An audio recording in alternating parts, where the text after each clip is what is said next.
ভোরের নরম আলোয় ছোট্ট গ্রামের একটি কুঁড়েঘরে অসুস্থ মা জ্বরে কষ্টে শুয়েছিলেন। বড় ভাই রায়হান আর ছোট বোন মিম মায়ের পাশে বসে চিন্তায় ডুবেছিল। ঘরে খাবার নেই, টাকাও নেই, তবুও তারা মাকে সুস্থ করার আশা ছাড়েনি।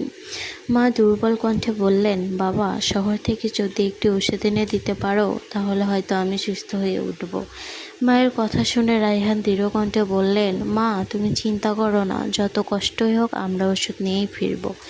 একটি ছোট ব্যাগে কয়েক টুকরো শুকনো রুটি, এক বোতল পানি আর কিছু প্রয়োজনীয় জিনিস নিয়ে ভাই বোন বাড়ি থেকে বেরিয়ে পড়ল। যাওয়ার আগে তারা মায়ের আশীর্বাদ নিয়ে দ্রুত শহরের উদ্দেশ্যে হাঁটতে শুরু করলো। সময় বাঁচানোর জন্য তারা গভীর বনের শর্টকাট পথ বেছে নিল। শুরুতে পথ সহজ মনে হলেও ধীরে ধীরে চারপাশের বিশাল গাছ, ঘন ঝোপঝাড় আর অদ্ভুত নীরবতা তাদের মনে ভয়ের সৃষ্টি করতে লাগলো। অনেকক্ষণ হাঁটার পর তারা বুঝতে পারল যে তারা ভুল পথে চলে এসেছে।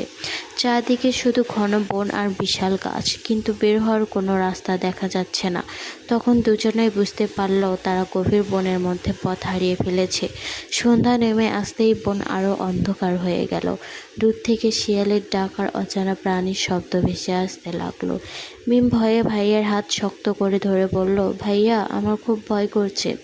রায়হান নিজের ভয় লুকিয়ে বোনকে সাহস দিয়ে বলল, আমি যতক্ষণ তোমার পাশে আছি কোনো ভয় নেই, আমরা একসঙ্গে এই বন থেকে বের হয়ে মায়ের কাছে ফিরে যাব। ভাইয়ের কথা শুনে মিমের মনে নতুন সাহস জাগলো। ক্ষুধায় দুজনের শরীর দুর্বল হয়ে পড়ল। ব্যাগে থাকা শেষ শুকনো রুটিটুকু তারা সমান ভাগ করে খেলো এবং একে অপরকে প্রতিশ্রুতি দিল যত কষ্টই আসুক তারা কখনো একে অপরকে ছেড়ে যাবে না। তৃষ্ণার কষ্ট পেতে পেতে তারা একটি স্বচ্ছ ঝর্ণা খুঁজে পেল। ঠান্ডা পানি পান করে আর তারা কিছুটা শক্তি ফিরে পেল এবং নতুন আশায় আবার পথ চলা শুরু করলো। রাত গভীর হলে তারা একটি বড় বটগাছের নিচে শুকনো পাতা বিছিয়ে আশ্রয় নিল। চারদিকে ভয়ঙ্কর অন্ধকার, কিন্তু একে অপরের পাশে থাকার সাহস নিয়ে তারা নতুন সকালের অপেক্ষায় চোখ বন্ধ করলো। মাঝরাতে হঠাৎ প্রবল ঝড় বৃষ্টি শুরু হলো। ঠান্ডা বাতাসে গাছপালা দুলতে লাগলো।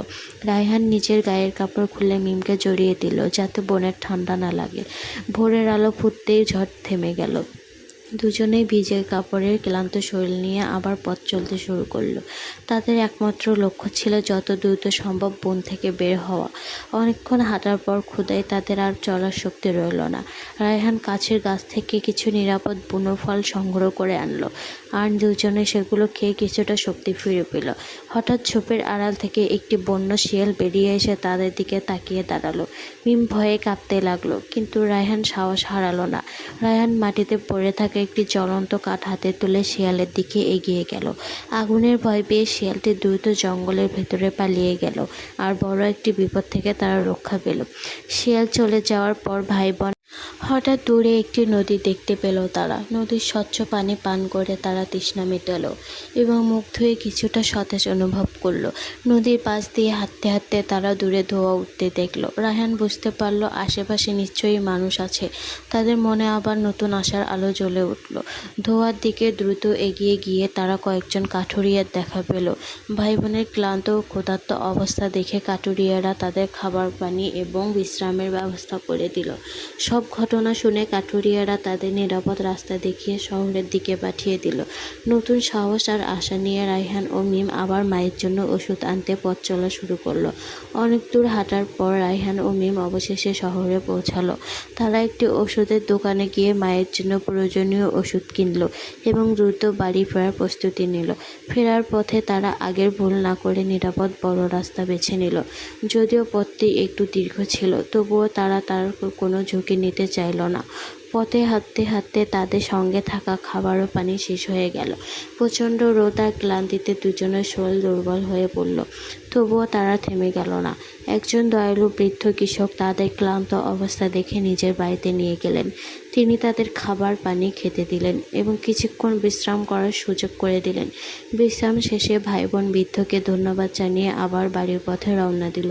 তাদের মনে তখন একটাই চিন্তা, যত দ্রুত সম্ভব মায়ের কাছে পৌঁছাতে হবে। সন্ধ্যা নামার আগে তারা গ্রামের কাছাকাছি পৌঁছে গেল। দূর থেকে নিজের গ্রামের পরিচিত মাঠ আর গাছপালা দেখে তাদের চোখ আনন্দে ভরে উঠল। বাড়ির সামনে পৌঁছেই তারা দৌড়ে ঘরে ঢুকল। অসুস্থ মা তখনও সন্তানদের অপেক্ষায় দরজার দিকে তাকিয়েছিলেন। রায়হান মায়ের হাতে ওষুধ তুলে দিল আর মিম এক গ্লাস পানি এনে দিল। মা চোখের পানি মুছে সন্তানদের বুকের মধ্যে জড়িয়ে ধরে আল্লাহর শুকরিয়া আদায় করলেন। কয়েকদিন নিয়মিত ওষুধ খাওয়ার পর মায়ের শরীর ধীরে ধীরে সুস্থ হয়ে উঠতে লাগলো। ঘরে আবার হাসি আর আনন্দ ফিরে এলো। রায়হান ও মিম বুঝতে পারল, জীবনে যত বড়ই বিপদ আসুক, সাহস আর ধৈর্য, পরিবারের প্রতি ভালোবাসা থাকলে সব